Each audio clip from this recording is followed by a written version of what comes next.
Olá, sejam todos bem-vindos ao Gapuiando Ciência, o podcast que realiza divulgação científica na Amazônia.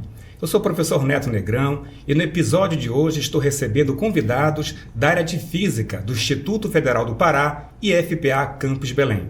O nosso convidado docente de hoje é o professor Cléo Quaresma Dias Júnior. O professor Cléo Quaresma é licenciado em Física pela Universidade Federal do Pará, UFPA, é mestre em Ciências Ambientais também pela UFPA, doutor em Clima e Ambiente pelo Instituto Nacional de Pesquisas da Amazônia, INPA, e possui pós-doutorado pela Universidade Federal do Paraná, UFPR. O professor Cléo é professor titular do curso de licenciatura em Física do IFPA Campus Belém, professor dos programas de pós-graduação em Clima e Ambiente no INPA, professor de Ciências Ambientais na UFPA e é professor de pós-graduação em Engenharia de Materiais do IFPA Campus Belém. O professor tem experiência na área de geociências, com ênfase em micrometeorologia. Professor Cléo, seja bem-vindo. Obrigado, Neto. Aproveitamos a oportunidade para conhecer os nossos convidados discentes. O aluno Alessandro de Souza Vale está cursando o 8º semestre do curso de licenciatura em Física no IFPA Campus Belém e realiza atividades de pesquisa como aluno de iniciação científica, orientando do professor Cléo Quaresma. Alessandro, seja bem-vindo. Muito obrigado. Bom dia a todos. A aluna Carla Souza é egressa do curso de licenciatura em Física do IFPA Campus Belém, onde também foi aluna de iniciação científica, orientando do professor Cléo Quaresma. Atualmente está fazendo mestrado no programa de pós-graduação em Clima e Ambiente do INPA e da Universidade do Estado do Amazonas. Carla, seja bem-vinda. Obrigada, Neto. Bom, após as devidas apresentações, vamos iniciar nosso bate-papo. Eu vou iniciar com você, professor Cléo. Professor, você iniciou suas atividades profissionais no IFPA em 2008, né? Inicialmente no campus Bragança. Atualmente você faz parte do corpo docente do IFPA Campus Belém. E ao longo desse processo todo, você também sempre manteve relação profissional, inclusive com outras instituições, como eu citei agora há pouco, o INPA, a UFPA. Eu queria que você relatasse um pouco sobre essa sua trajetória como pesquisador no IFPA e como é essa relação com essas instituições como o INPA, o UFPA ou outras universidades do Brasil. Oi, Neto. Em primeiro lugar, um prazer estar aqui no seu programa. É um programa que eu acho que é muito importante para a divulgação científica da nossa instituição. Então, desde já, eu te parabenizo pela iniciativa. Imagina, eu que agradeço, professor. Então, eu realmente comecei a minha trajetória no IFPA em 2008. Eu tinha finalizado o meu mestrado e iniciei as minhas atividades docentes na instituição, inicialmente em Bragança, e já são 15 para 16 anos de IFPA. E após 6, 7 anos em Bragança, eu fui transferido para Belém, onde eu estou até hoje.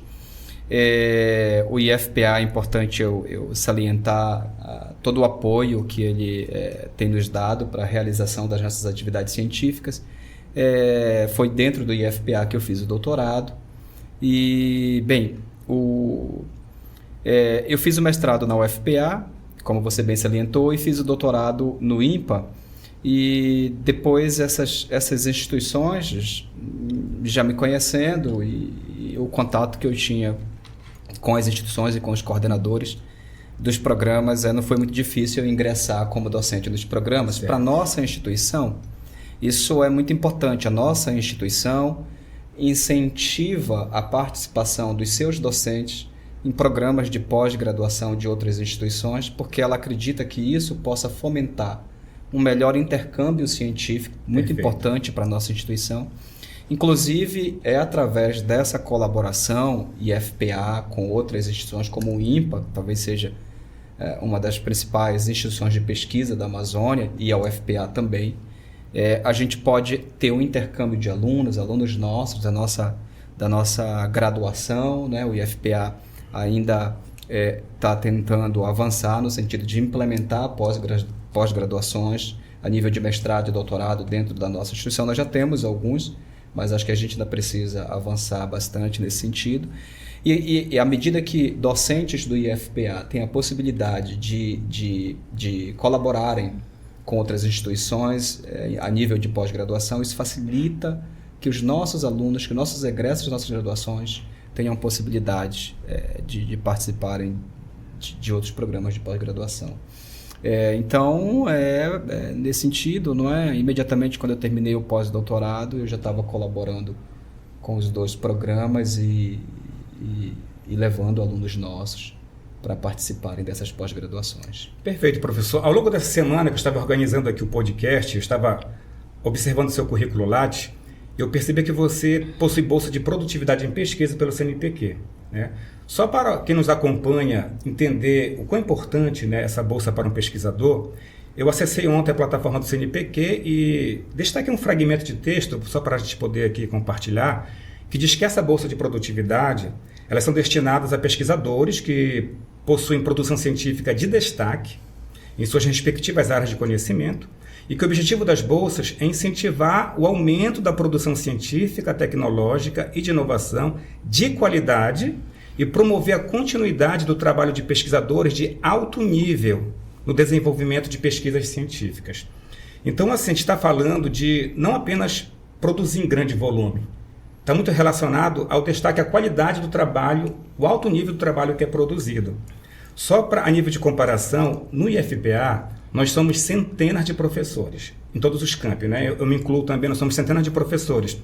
E na pesquisa que eu fiz ontem na plataforma do CNPq, que foi ontem, dia 27 de novembro de 2024, eu observei que apenas 3 docentes do Instituto têm essa bolsa de produtividade. São dados públicos, eu posso até, inclusive, citar quem são.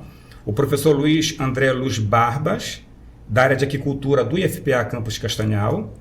O professor Luiz Carlos dos Santos Leite, da área de Teoria Geral de Partículas e Campos, do IFPA Campus Altamira, e você, professor Cléo Quaresma Dias Júnior, da área de Micrometeorologia do IFPA Campus Belém. Então, professor, assim, antes de tudo eu parabenizo, né, pelo seu trabalho de altíssimo nível. Eu tenho uma pergunta, o que você atribui, né, esse volume de produção científica e com essa qualidade toda? Você atribui a quê? É uma pergunta interessante, não é, Neto? Você definiu bem o que é a Bolsa de Produtividade. Vamos dizer, é um programa, um projeto do CNPq muito consolidado, tradicional, né, no Brasil.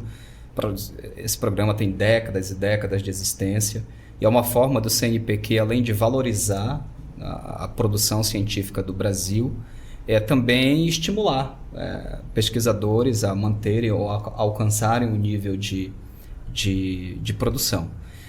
Eu acredito que exista um tripé para você ser um potencial candidato a ganhar essa bolsa. Esse tripé seria você ter uma forte produção científica, você está orientando alunos de pós-graduação, né? Então você precisa formar recursos humanos para o Brasil, e você precisa ter uma rede de colaboração. Então, quando eles vão selecionar, quando você vira bolsista produtividade, você passa a atuar também na avaliação de novos bolsistas. Então, por exemplo, eu frequentemente recebo solicitações do CNPq para que eu avalie se aquele candidato pode ganhar uma bolsa de produtividade ou não, e as orientações são essas, que a gente perceba produção, formação de recursos humanos e uma colaboração, que o CNPq preza muito por rede de colaborações internacionais, porque eu acho que o CNPq acredita que isso é importante para a gente produzir uma ciência talvez mais consolidada. Então é nesse tripé que eu acho que eu talvez atue de forma razoável, né? Hoje eu tenho vários alunos de doutorado, já formei alguns alunos de doutorado, vários alunos de mestrado, já formei uma dezena de mestres.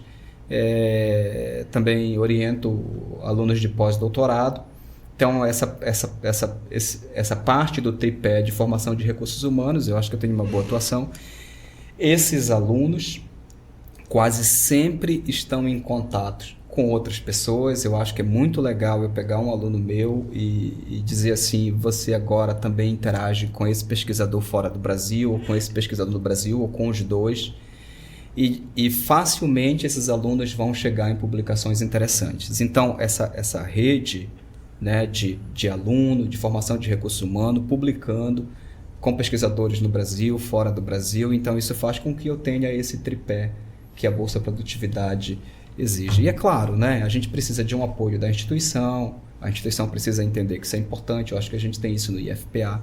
A gente precisa ter um bom time, então eu acho que os meus alunos me ajudam muito nesse sentido. Obviamente você tem uma dificuldade aqui e ali com alunos, mas de forma geral, grande parte. É interessante quando você muda de mesa, né? Quando você é um aluno de mestrado ou doutorado, você faz o seu artigo, você é o primeiro autor.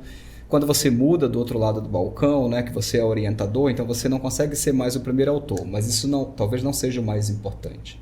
O primeiro autor dos artigos que você publica. Mas é muito legal quando você começa a ver os seus alunos publicando e você é o segundo autor ou o último autor, mas eles publicaram com orientação sua, com ajuda sua. Eu acho que isso é muito importante para a gente, e eu acho que essa é a ideia central do CNPq, né? Você conseguir manter uma comunidade produtiva no Brasil. Então, eu acho que essa bolsa é muito legal, é um reconhecimento do CNPq, obviamente quem ganha ela se sente valorizado, mas mais importante que isso é a gente, né, manter a produção, a formação de recursos humanos, os projetos científicos que a gente vem aprovando, né, no sentido de você conseguir ter fundos, capital financeiro para você manter. Fazer pesquisa não é barato, né? Você precisa de financiamento. Perfeito, professor. Antes de passar para os nossos discentes, para conhecermos alguns projetos que são desenvolvidos aí no âmbito da física, eu só queria que você fizesse um comentário, professor, sobre a sua área específica de atuação, que é a geociências com ênfase em micrometeorologia. Então, a micrometeorologia, ela seria uma parte da meteorologia mais física, não é? Então, quando você pensa em meteorologia, você pensa em fenômenos meteorológicos que acontecem em diferentes escalas. Então, você tem escalas das maiores, que envolvem o planeta Terra inteiro. Então, você tem um movimento atmosférico que envolve o planeta todo, por exemplo. Você tem movimentos menores, que a gente chama de mesoescala, por exemplo, que são escalas de nuvens gigantescas. E você tem a micrometeorologia, que é a menor parte da meteorologia, onde você tem fenômenos que acontecem na ordem de 1 quilômetro, que duram mais ou menos 1 hora, e que esses fenômenos são... para você entender a dinâmica deles, você precisa ter uma concepção física muito importante dessa história. Aí entra uma coisa que eu fiz muito e faço na minha vida, que é o entendimento da turbulência atmosférica, onde a equação de Navier-Stokes é a base para esse processo todo. Mas acho que é o que eu ainda faço, mas depois a gente, enquanto grupo, também está começando a se preocupar um pouco mais com química da atmosfera, especialmente os gases de efeito estufa, como esses processos micrometeorológicos e, consequentemente, turbulentos impactam a concentração desses gases de efeito estufa nessa camada mais próxima da superfície da Terra. Então, é nessa área que a gente tem uma atuação forte. Muito bem, professor. Então, agora vamos ouvir os nossos discentes convidados de hoje. Podemos iniciar com você, Alessandro. Você fica à vontade para descrever um pouco da sua rotina de laboratório, de pesquisa, suas experiências na iniciação científica. Sim. Obrigado pelo convite de poder participar desse podcast. Bom, meu nome é Alessandro de Souza Vale, eu sou bolsista de iniciação científica, orientando do professor Cléo Quaresma, do curso de licenciatura em Física. E, bom, o meu projeto ele tem um título um pouco complicado, um pouco assustador à primeira vista, que é o balanço de energia cinética turbulenta acima da floresta amazônica. Como o professor Cléo bem disse, a questão da turbulência. Ela está presente. Entender aquela microescala ali pode ser importante para entender alguns fenômenos um pouco maiores, principalmente nos gases. E, bom, eu comecei esse projeto em 2022, no final de 2022, quando eu conversei com o professor Cléo. E ele foi se desenvolvendo ao longo de 2 anos agora. Parte dos resultados dele já foram apresentados, eu consegui apresentar eles num congresso que aconteceu em outubro de 2023, na cidade de Alegrete, no Rio Grande do Sul. Lá eu fiz uma análise sobre principalmente a questão nós vimos que temos pequenas escalas. E qual era o melhor jeito de estudar? Com intervalos de 1 minuto, de 5 minutos, 30 minutos. Foi isso que foi analisado. Vimos que conseguimos maior quantidade de energia, melhores análises para intervalos de 30 minutos. E vimos também uma questão sobre como a velocidade do vento conseguia influenciar em fatores que geram turbulência, como a flutuabilidade e o cisalhamento. nós vimos que existe um limite no qual ele não varia, mas a partir de determinado limiar, ele passa a atuar linearmente. Então, isso foi, vamos dizer, os resultados parciais, e agora a conclusão desses resultados todos vão ser usados na defesa do meu trabalho de conclusão de curso. Eu queria só enfatizar que esse aparentemente é muito específico o que o Alessandro faz, mas um melhor entendimento dos processos turbulentos que acontecem, especialmente na interface floresta-atmosfera, que é o nosso foco de trabalho, de estudo, ele nos permite a gente ter parametrizações do que são todos os modelos de previsão de tempo e clima, e isso é muito importante para a gente. Veja, se eu tenho um modelo de previsão de clima bom, eu sei com muita precisão, ou com o máximo de precisão possível, onde vai chover, quando vai chover, quanto tempo não vai chover. A gente está falando de uma coisa muito importante, porque hoje o principal negócio do Brasil, talvez a principal fonte de captação de dólares do Brasil, é do agronegócio. E o agronegócio depende exclusivamente de chuva. E a chuva desse agronegócio quase que exclusivamente é da Amazônia. Então, se eu sei dizer para um produtor que não vai chover naquele momento em que ele acredita que vai chover, e aquele momento não é o melhor momento para ele começar a plantar ou para ele começar a colher, isso é super importante, mas para eu conseguir dizer isso para ele, eu preciso ter previsões de tempo muito confiáveis. Então a gente está falando de algo que afeta diretamente, por exemplo, a parte econômica do Brasil, a vida das pessoas. Só que a capacidade desses modelos conseguirem dar previsões muito realistas para a gente depende de uma descrição muito detalhada de todos os processos atmosféricos dentro desse modelo. E um desses processos é a microescala. São os vórtices que começam a ser gerados ali próximo da superfície. E qual a parte matemática que está por trás disso? A turbulência. Então, se eu não entendo a turbulência adequadamente, eu não consigo colocar isso dentro de um modelo de forma precisa e, consequentemente, o resultado vem em cascata. Logo, estudos similares a esse que o Alessandro realiza são muito bem-vindos para a gente caminhar num sentido de ter cada vez mais confiança nessas previsões que nós temos dos modelos atmosféricos. Muito bem. Senhorita Carla, você é egressa do curso de Física, não é isso? Isso. Foi orientadora do professor Cléo Quaresma. Atualmente está finalizando seu mestrado no INPA, junto com a Universidade Estadual do Amazonas, mas ainda se continua sob a orientação do professor Cléo Quaresma, né? Então, você pode descrever um pouco da sua experiência na iniciação e agora no mestrado, por gentileza? Então, como você mencionou, eu fui aluna do IFPA. Em 2018, eu iniciei meu curso de Física lá.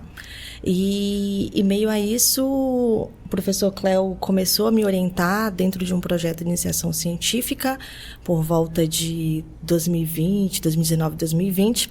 E nesse projeto foi quando eu conheci a área da micrometeorologia e comecei a trabalhar com camada limite atmosférica. E camada limite atmosférica é essa porção aqui que a gente tem da baixa troposfera que interage com a superfície.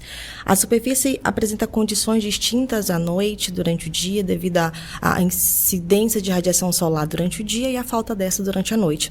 Isso, dependendo das condições que essa superfície está, até onde ocorre essa interação com a baixa troposfera, isso é chamada de camada limite atmosférica. Então, na minha iniciação científica, em parceria com o professor Cléo, a gente teve esse desafio de estudar a camada limite atmosférica para a região central da Amazônia, com dados do Projeto Ato, que é um projeto realizado na região central da Amazônia. Então, a gente tentou estimar a altura de camada limite atmosférica para essa região, e isso foi importante porque a gente ainda não tinha medidas para esse local. E como o professor mencionou, a gente alguns modelos de simulação numérica precisam de diversas informações para nos fornecer previsões mais confiáveis de todo o comportamento da atmosfera. E entre essas informações que esses modelos podem precisar, está a variabilidade da altura da camada limite atmosférica. Então, a gente tinha essa missão na iniciação científica, que era estudar a camada limite atmosférica para essa região. Então, e foi assim. Em resumo, a gente fez isso na iniciação científica, daí concluí o meu curso. E, posteriormente a isso, eu estou no mestrado no Instituto Nacional de Pesquisas da Amazônia, no qual eu estou em fase de finalização do meu mestrado e continuei nessa área de estudar a camada limite atmosférica para a região central da Amazônia. Mas com um intuito diferente. Na iniciação científica eu estudava centrado na parte convectiva, ou seja, durante o dia, como essa camada limite atmosférica se comportava durante o dia. E hoje estou tentando trazer para a comunidade científica informações sobre essa variabilidade da camada limite noturna para a região. E o que eu posso mencionar de muito importante nesse processo todo são os contatos que a gente tem com outras pessoas, o contato que a gente tem com outros projetos e como a ciência realmente tem sido feita. Por exemplo, quando a gente está ali dentro da graduação, fica tudo muito engessado, a gente não tem ainda um conhecimento de como as coisas estão acontecendo, como a ciência está sendo feita. E com a oportunidade da iniciação científica e logo depois, o início do meu mestrado, eu pude conhecer projetos como é o Projeto Ato, como a ciência está sendo feita e tentando resolver questões que estão ali na fronteira do conhecimento, questões atuais e dentro das questões de mudanças climáticas que são pontos bem batidos atualmente. E, entre outros pontos importantes, também a gente pode mencionar, que eu já falei, contatos com outras pessoas, pesquisadores, como essas pessoas pesquisam, quais são as questões científicas que eles estão levando em consideração. Dentro disso tudo, eu pude conhecer, por exemplo, o LBA. O LBA é um projeto que tem diversos sítios experimentais dentro da Amazônia, que tenta trazer para a gente ali informações de diferentes situações, diferentes condições que a Amazônia está, porque a Amazônia é muito grande, mas aquela parte central da Amazônia não é o mesmo representativo para a parte sudeste da Amazônia. Então, eu digo assim, que eu só consigo hoje saber de tudo isso, ainda sei muito pouco, mas saber de tudo isso graças à iniciação científica que comecei ali no IFPA, vi aquilo como uma oportunidade, continuei e acho que, em resumo, é isso. É isso mesmo, Carla. O projeto da Carla é entender essa camada limite, que é onde se dá a vida humana, que é onde nós vivemos e que é onde nós temos os principais processos de trocas. Então, é onde os gases estão, é onde eles estão diluídos, é onde, se uma alta ou baixa concentração desse gás acontece, isso é prejudicial para a vida das pessoas, para a saúde das pessoas. É muito importante a gente saber monitorar bem essa altura dessa camada que nós chamamos camada limite atmosférica. A gente já vem fazendo isso há décadas, só que com instrumentos diferentes, radiosondas, que são balões que sobem com sensores e vão medindo. O problema é que essas radiosondas são caras, a gente não consegue fazer isso com muita frequência. Geralmente a gente faz isso em campanhas experimentais durante 2 semanas. Só que a Carla, acho que deu um pouco de sorte, no Projeto Ato, que é talvez hoje um dos 5 maiores projetos científicos de todas as áreas do conhecimento que nós temos no Brasil, realizado na região central da Amazônia, a 150 quilômetros de Manaus. Nesse projeto nós temos um sensor, um equipamento chamado ceilômetro. Esse ceilômetro simplesmente consegue estimar a altura dessa camada a uma taxa de uma medida a cada 16 segundos. Então, ou seja, aquela radiosonda que a gente lançava para entender a camada limite, para estimar a altura de 3 em 3 horas, de 6 em 6 horas, uma vez por ano, durante 15 dias, a coisa mudou drasticamente. A Carla teve acesso a esse banco de dados, esse sensor já estava funcionando há 5 anos, mas ninguém ainda tinha se debruçado para fazer essas estimativas. A Carla fez, já publicou um artigo em revista de alto impacto no meio do mestrado dela. Agora ela está numa outra pegada também, dentro de camada limite, mas num problema ainda um pouco mais grave, que é a camada limite noturna. A camada limite noturna, ela é rasa, porque você não tem muita turbulência, né? Então você imagina, a turbulência é por causa de convecção, mas à noite essa convecção é mais fraca, não é? O solo é mais frio, você não gera muita turbulência, essa camada diminui. Então, aí fica mais grave o problema, porque o que a gente usava para medir essa altura, como radiosonda, a radiosonda vai subindo e passa super rápido nessa camada rasa à noite. Ou seja, nós nunca tivemos muita confiança do que, que altura é essa? Então, os métodos científicos que nós usávamos para medir essa camada não eram muito confiáveis. E aí você veja, isso vai tudo para dentro dos modelos, né? Também. Mas aí agora, na Torre Ato, a gente tem uma torre de 300 metros de altura e essa camada noturna está frequentemente abaixo desses 300 metros. E os sensores, os perfis de sensores que nós temos nessa torre, eles nos permitem estimar direto, né? De forma direta, essa altura da camada limite. Então a Carla está nesse segundo passo agora, que é tentar estimar de forma muito confiável essa altura da camada noturna. E aí a gente consegue levar isso para dentro de modelos e ter previsões mais realistas novamente. Uma coisa importante que eu queria falar da formação da Carla por exemplo, ela teve a possibilidade de ir para Manaus e Carla, você pode ajudar a gente nos trabalhos de campo? Porque, veja, esse trabalho ambiental, esse trabalho de monitoramento ambiental, ele requer um trabalho de campo gigantesco. Quando você pensa assim, eu vou monitorar essa parte da floresta amazônica, você precisa de um sensor que seja muito confiável. Então a gente estava falando de altíssima tecnologia instrumental. Você precisa desse sensor muito confiável. Você precisa de gente que entenda a programação desse sensor. Você precisa que essa equipe vá a campo montar esse sensor. Esse sensor vai dar problema. Todos esses sensores com muita tecnologia, eles não foram fabricados no Brasil e muito menos na Amazônia. Então, consequentemente, eles não foram fabricados para ambientes de altíssima temperatura e altíssima umidade.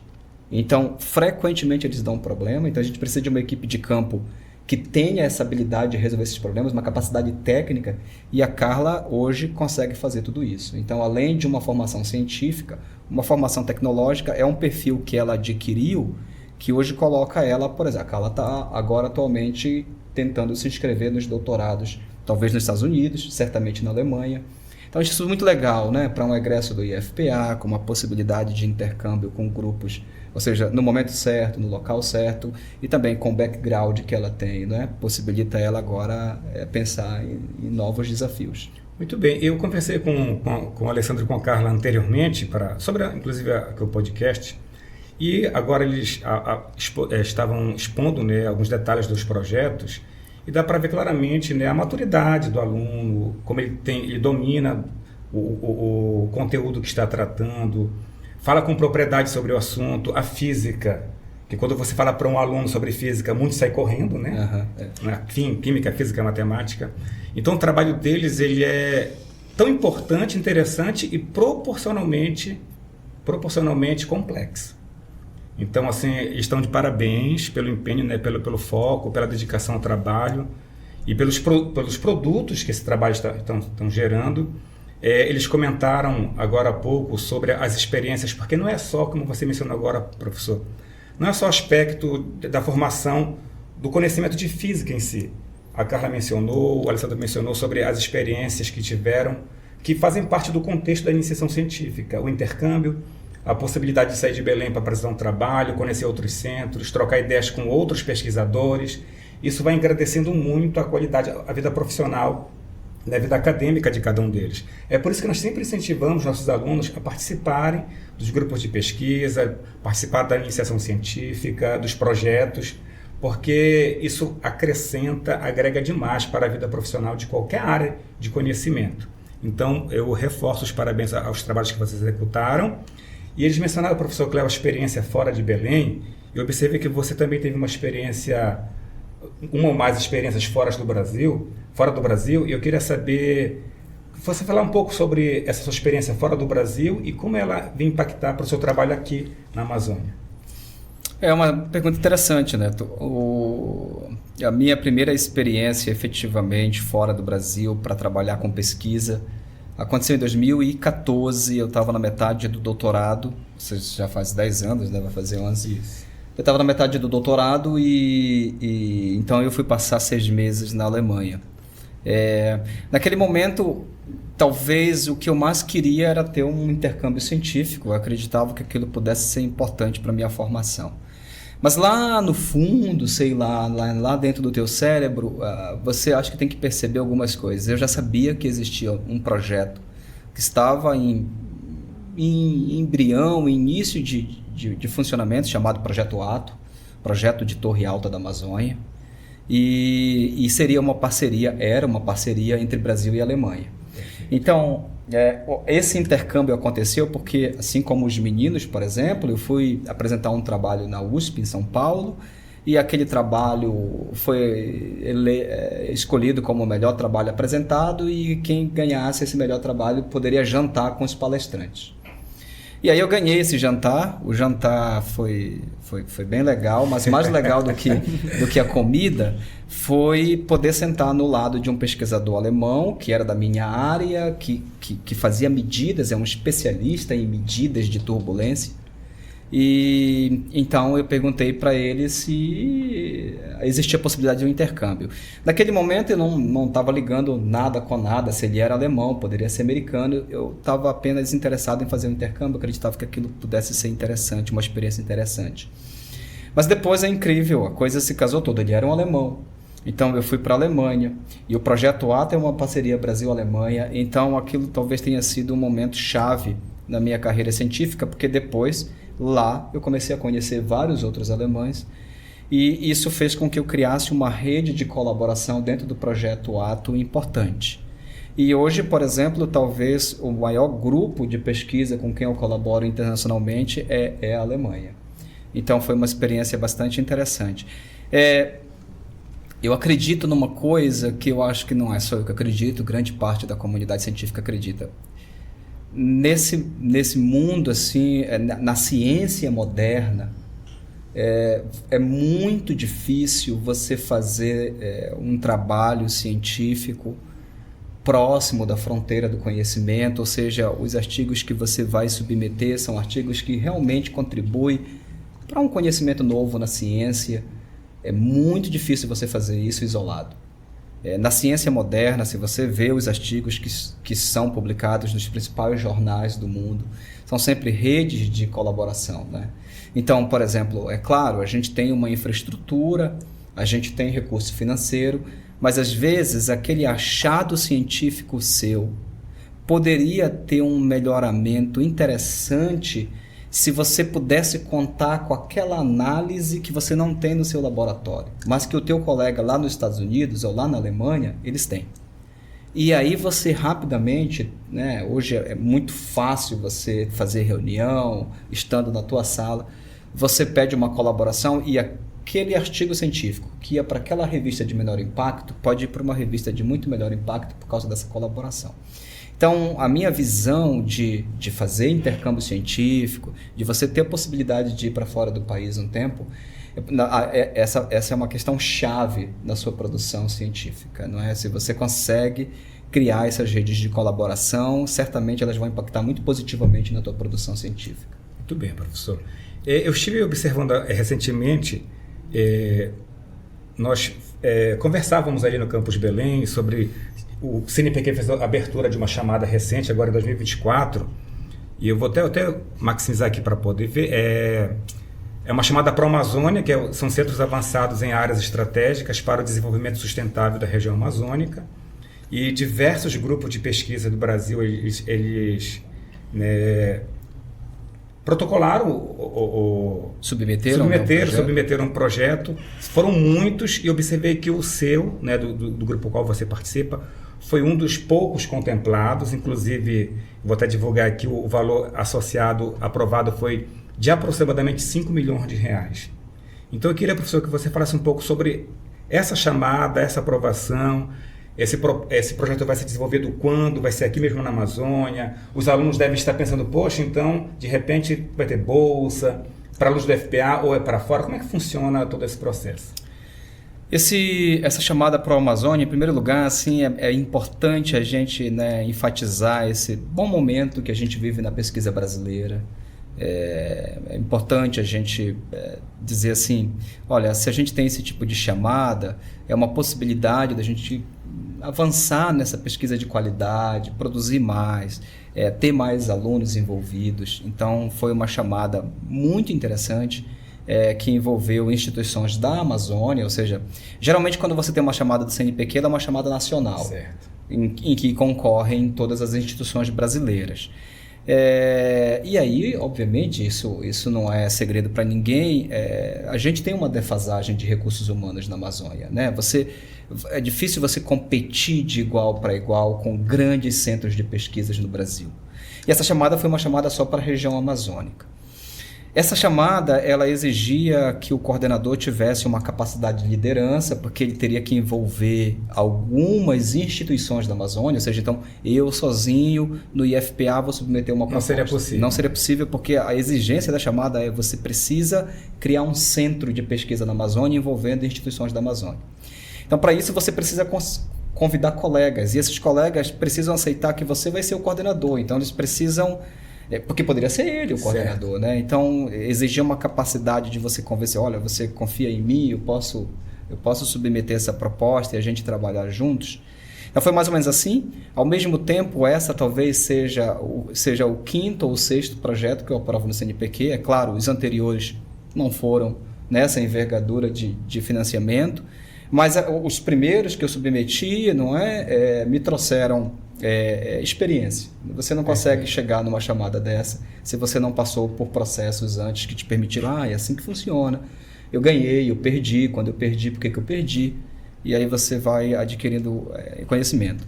Essa chamada em especial é o seguinte, você cria um centro de pesquisa na Amazônia. O nosso centro de pesquisa, ele vai envolver, esse projeto ainda vai começar ano que vem, mas ele vai envolver talvez as principais instituições de pesquisas da Amazônia, onde o IFPA, por exemplo, é onde o coordenador está. É a instituição, vamos dizer, coordenador. Pode protagonizar, no caso. Exato, A UFPA está dentro dessa proposta, o INPA está dentro dessa proposta, a universidade...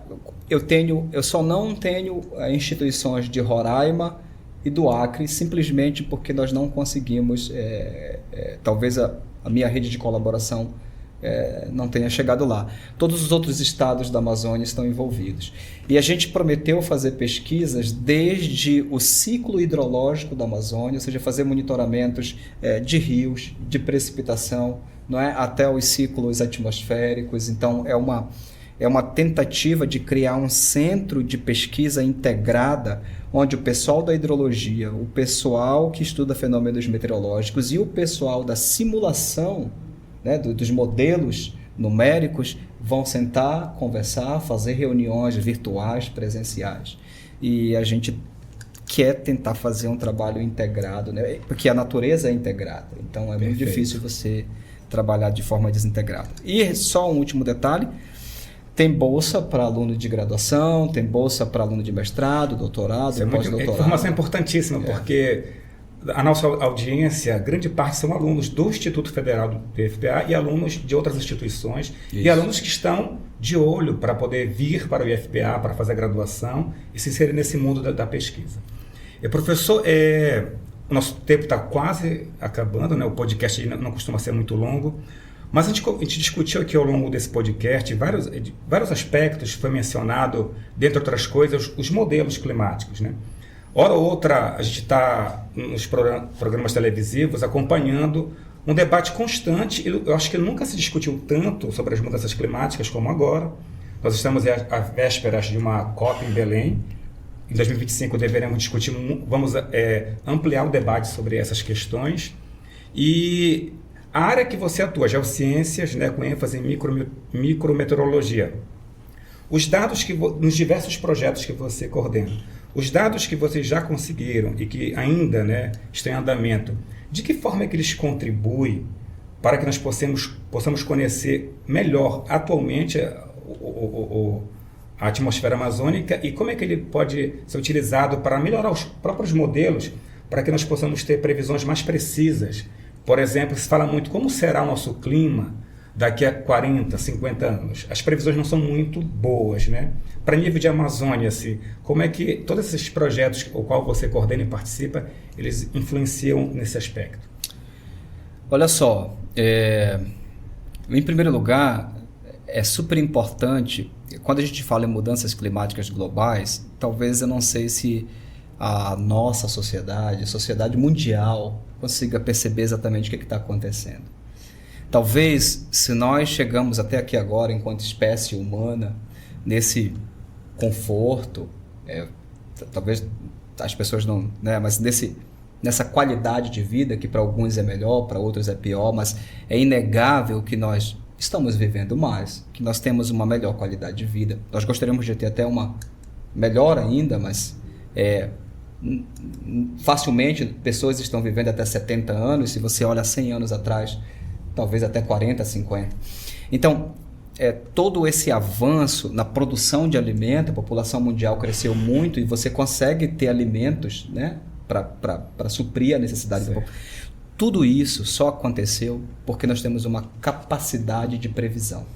Porque nós sabemos, por exemplo, na região amazônica, quando vai chover e quando não vai chover, quando é o período seco, quando é o período chuvoso. Só que, simplesmente, isso tudo está sendo bagunçado. Com os fenômenos extremos cada vez mais presentes. O que são fenômenos extremos? As secas são secas mais fortes e mais duradouras. As chuvas não duram o mesmo tanto, mas quando vem de forma catastrófica. Então, isso tudo inviabiliza a nossa capacidade de previsão com muita certeza. Se a gente não tem previsão, simplesmente tudo começa a ficar caótico. E isso para o ser humano, para a qualidade de vida, ou seja, para todo esse avanço que nós tivemos cientificamente, com resultado direto na sua qualidade de vida, isso tudo começa a ser perdido. Então é super importante a gente rapidamente, enquanto ciência, enquanto cientistas, a gente entender esse processo de transformação por qual o planeta está passando e a gente tentar ter resiliência, por exemplo, né? Tentar conseguir sobreviver a esses processos e uma capacidade de adaptação. Só que a gente só consegue ter resiliência e adaptação se a gente entender exatamente o que está acontecendo. E nós estamos no exato momento em que nós não sabemos direito o que está acontecendo. Então isso é muito grave, assim. Nesse sentido, esses projetos dos quais nós fazemos parte, eles nos dão a possibilidade da gente entender como é. Eu tenho um modelo que diz que a temperatura vai aumentar 5 graus daqui a 50 anos, que vai parar de chover, que a Amazônia vai virar uma savana, por exemplo. O start desse modelo, para eu confiar nesse modelo, ele precisa fazer uma simulação para mim atual. Então ele diz assim, ele faz uma simulação atual. O que é uma simulação atual? Ele simula como é a coisa hoje, para que ele simule como vai ser 50 anos. Se o que ele simulou, como é que vai ser hoje, é ruim, como é que eu vou acreditar que o que ele está simulando daqui a 50 anos é bom? Então, o primeiro passo é ele simular bem o que está acontecendo agora. Mas como é que eu sei que ele simulou bem o que está acontecendo agora? Eu comparando com o que eu estou medindo agora. Mas eu não tenho medida, então acabou. Então, você não tem como fazer ciência, sua capacidade de previsão, então sua capacidade de adaptação, sua capacidade de resiliência não existe. Então, você precisa ter medidas em várias áreas do conhecimento. Em meteorologia, você precisa de medidas do ar, do solo, né?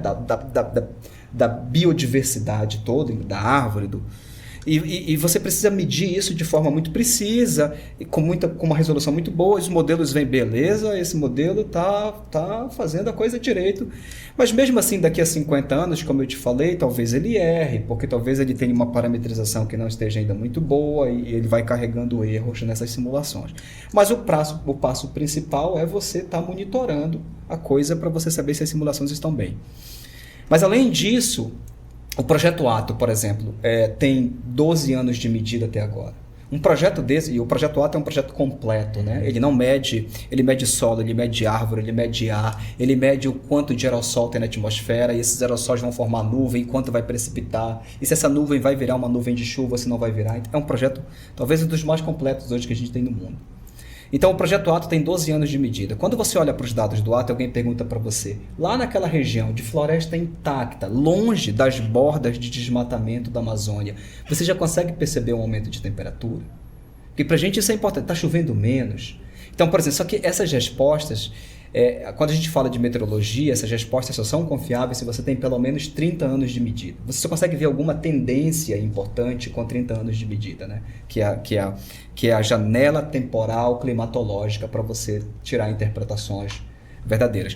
Nesse sentido, a importância de um projeto desse continuar medindo, né? Porque eu não sei te responder hoje, com os dados do Ato, se realmente já tem alguma mudança importante naquela região da Amazônia. Então é importante a gente continuar medindo para que a gente consiga perceber se nós estamos num processo de mudança, e é importante a gente continuar medindo porque eu consigo saber se as simulações que eu estou fazendo agora fazem sentido ou não fazem sentido, por exemplo. Perfeito.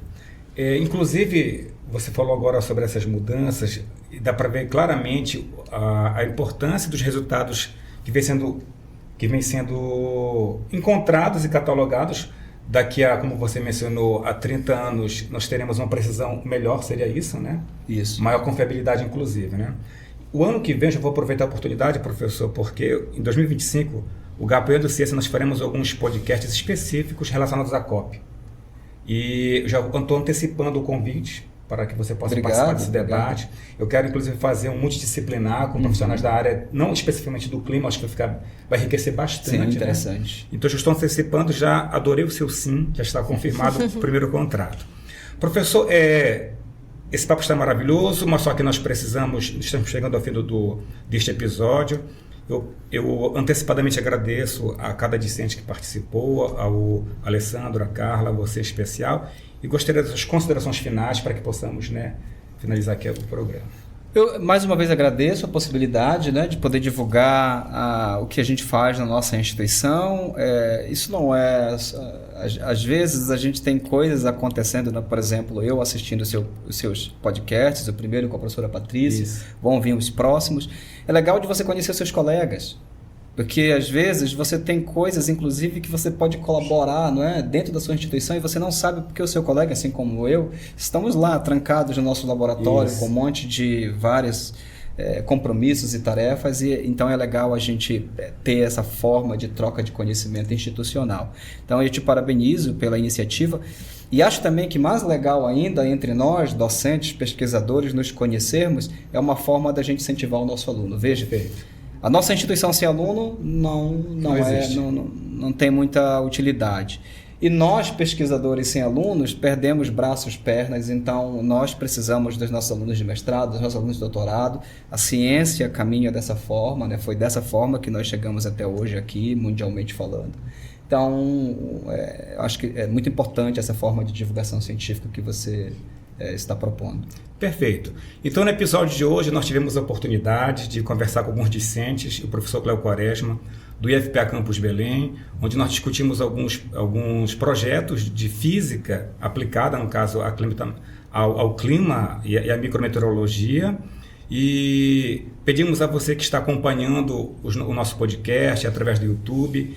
Você pode assistir no canal do YouTube Institucional esse vídeo completo, ou os cortes, que serão os melhores momentos, no canal do Gapoiando Ciência também no YouTube. Nós queremos agradecer sempre a DEX, que é a diretoria de extensão do IFPA Campus Belém, a Ascom aqui da reitoria pelo apoio técnico e pela infraestrutura, e continue acompanhando nas redes sociais o Gapoiando Ciência, que é o podcast que realiza a divulgação científica na Amazônia. Até a próxima!